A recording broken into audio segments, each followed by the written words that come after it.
G'day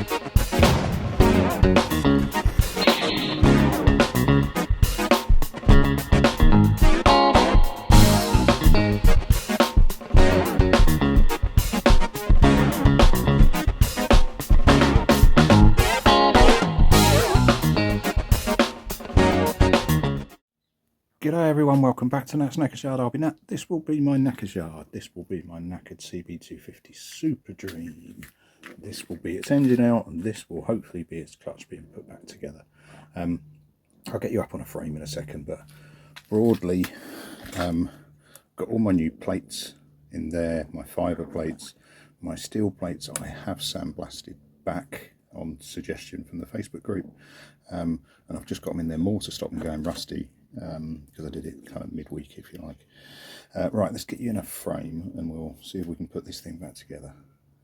Right, so we're broadly where we left off. I am going through chapter the diagrams and the big diagram of what order. Now the key bits to look at, I'll show you in the diagram actually, is that all the plates, etc, etc, and a couple of you guys have warned off, but you've got, you know, a plate that's captured by this ring, for example, it's numbered number 7, which is plate, and at number 12, plain clutch plate 6 of. So effectively, there is one thicker plate, 6 normal plates, and ditto with the fibres as well. You've got one that's numbered friction plate 6 of, which is 6, and 5 friction plates. So I've got, when the kit arrived, I've got 6 of the same and 1 different. So the different one, you know, is in this case the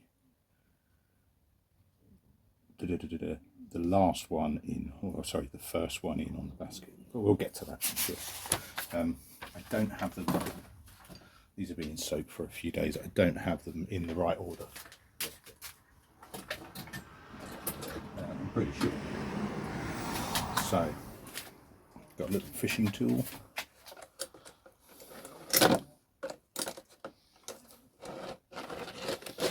Bad cinematography because my arm's in the way, but I'm searching for the thicker plate, which of course is at the very bottom of the pack.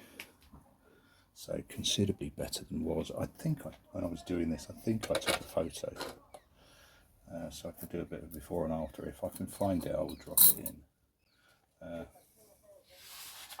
Again, checking the diagram of knowledge.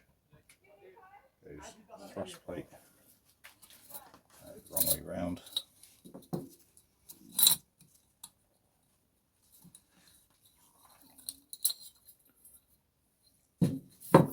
So plate with a lip goes in first, with the lip up, then what it calls 11.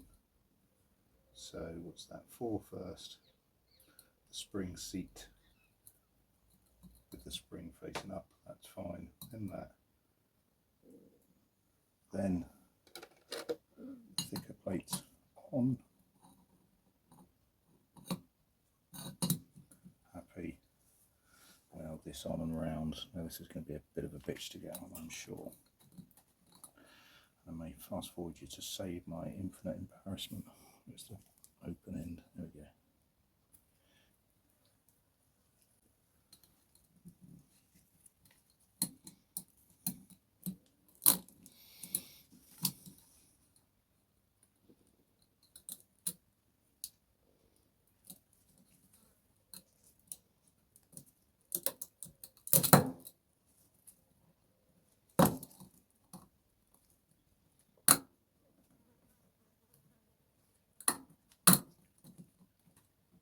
Try not to spring it too much.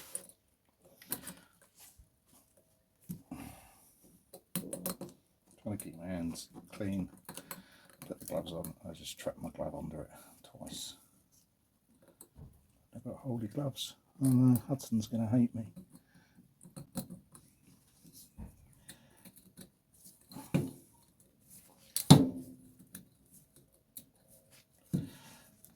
Logically, I want to get that as close as I can before I get it fully seated. Okay.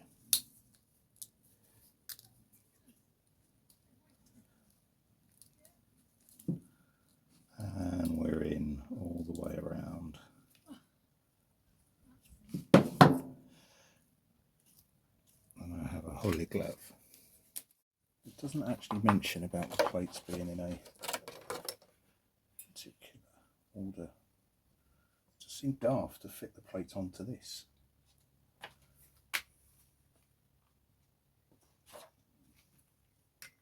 It would make more sense to fit it to that.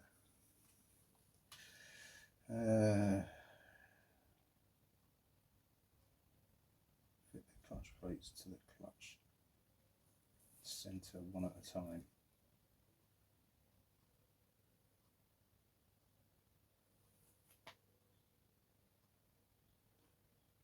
Yeah, ridiculously seems to want me to do it this way. Okay, I'll do as I'm told. Am I short of a plate?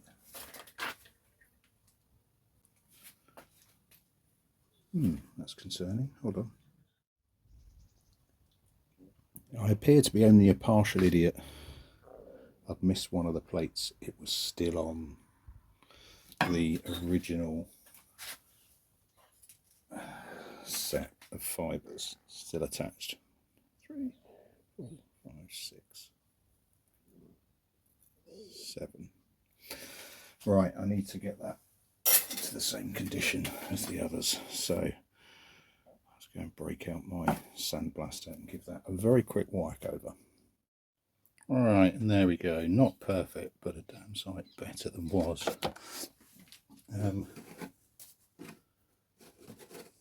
Just drop that in the oil. Try and stop it rusting, because I'm not going to fill this pipe with it and run it immediately. Yeah. So you can have a coat for now.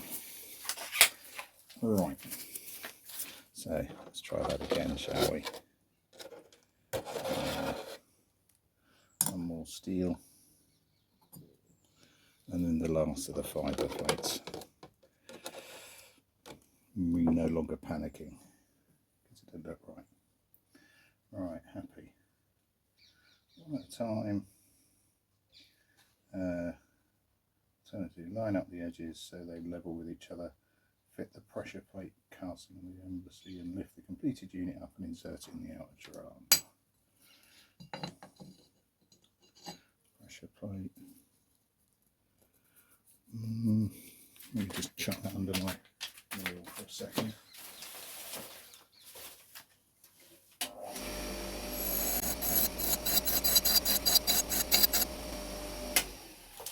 There you go. The lightest touch is just to get rid of any lumps that were on it.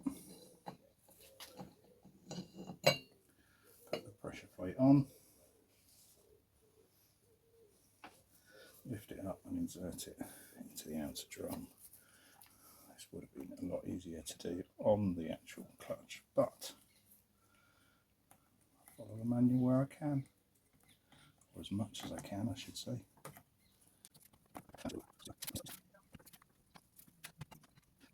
I'll just rotate a little bit, you bugger. There we go.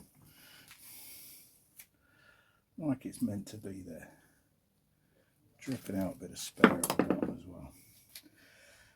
Replace the peg nut and the special domed washer. What?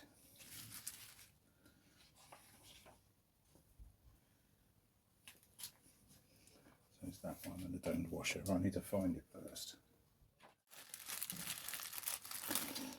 Nah.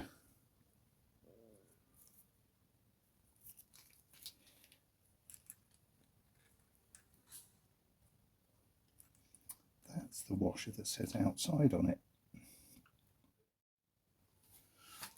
No, that's the one. So it does say outside on it. Let's go. That's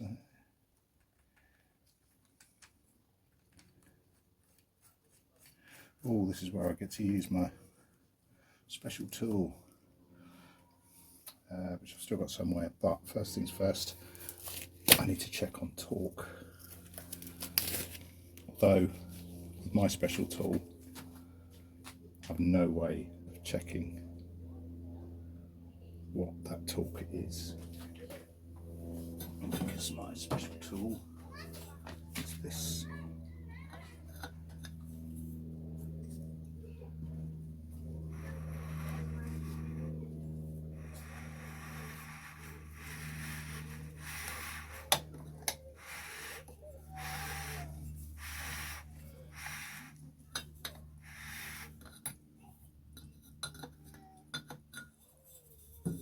Right, I've had to do what most of you guys suggested.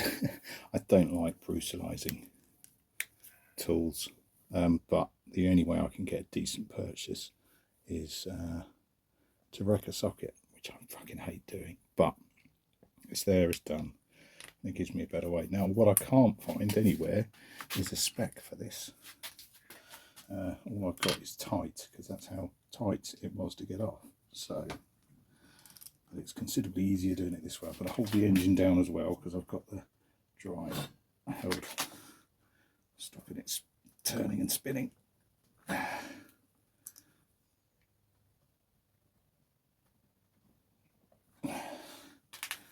that's realistically as tight as I'm going to get.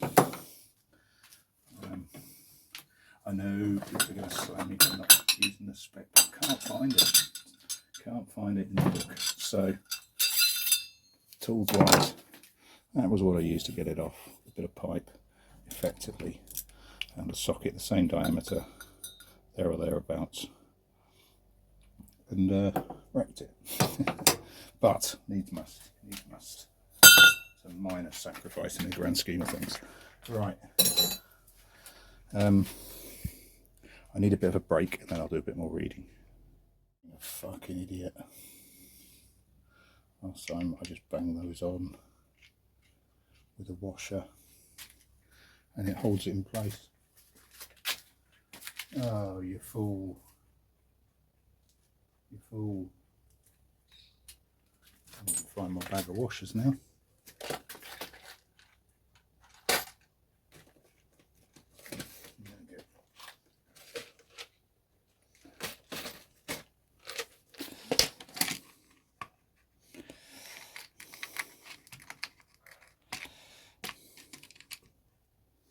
And these are the ones. Oh, they're buggery. Right, let me see if I can find my penny washers. Because I even remember cutting them so they're bloody fit. Ah, you're a fool, Nat. Why did you not think that through properly? Or look up your old video? Yes, it's used the same method. I thought it was talking about the same method of chocking up the tops. But no, what it meant was this. You fucking idiot. I probably don't need to do it now, but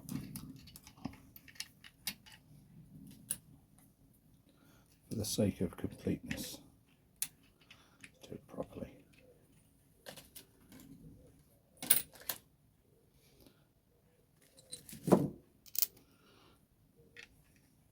Spring. Full.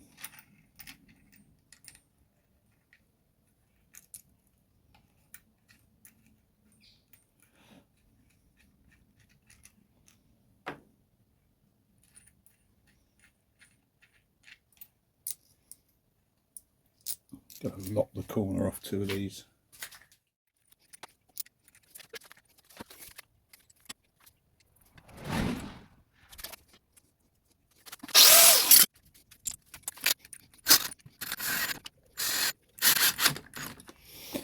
Idiot boy. That will stop it fucking spinning, won't it, you twat?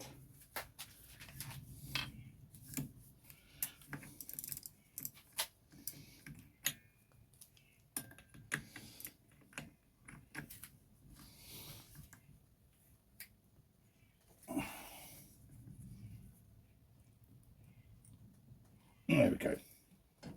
A little bit more cheek on it. Right. Get this out.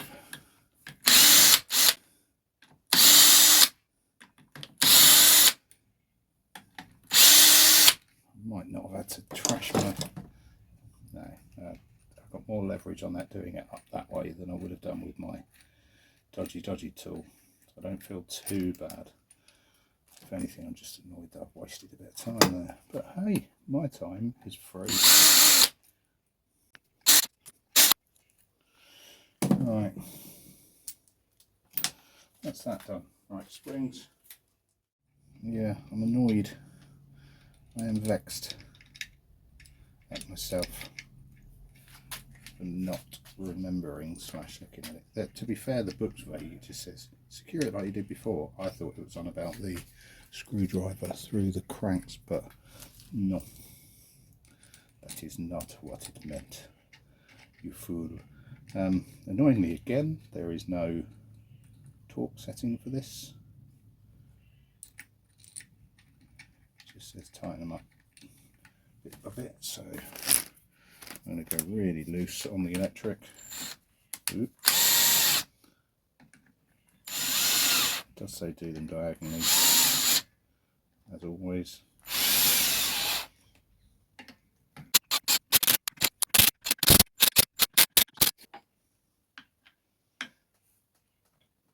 If anybody knows the torque settings these should be at, please feel free to let me know.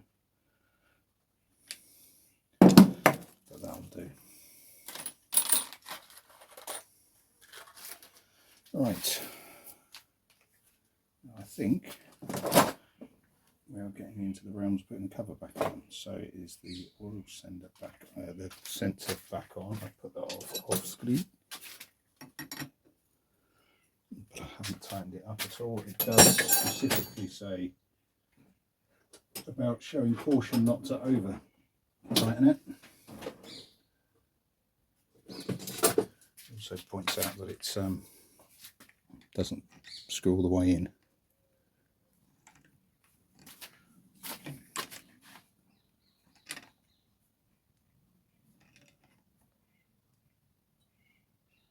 As soon as I start to get a little bit of resistance, I'll stop. Also says to bang on the cover.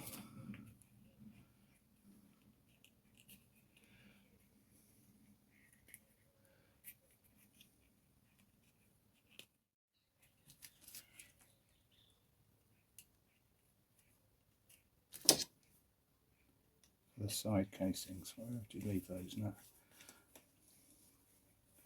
I have to go for a quick edit while I go find it.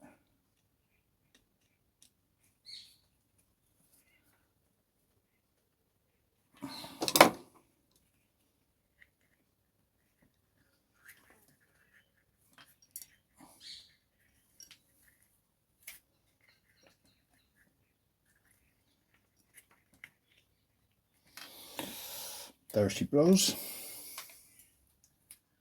Need the gasket and need the bolts. Where have you put those now? It'll be somewhere safe. Right, I'll cut you out and then I'll drop you back in. Right, okay, I found my bolts. They're as clean as I can get them. I've had them in vinegar for a while. They've been oiled up so they don't really rust. They're as good as I can go, I think. Certainly at this point it's not worth buying new bolts, etc, because I just don't know whether or not it's even going to work. Clutch seems to be engaging. So you've got the free play where it's just pushing against a spring, but yeah, it is certainly doing something, let's put it that way. Got the oil gauge in as well. We're done on the clutch side, I think, or at least for now. So clutch is done. Over to the other side for the stator next. That said, I have had a call saying that the cylinders are ready, so that's probably going to be the next update in terms of getting the cylinders attached again. I might do the stator first, but I certainly do need to go and pick it up, which I intend to do relatively early tomorrow morning. Right, that'll do me. Thanks very much. Clutch done. Thank you.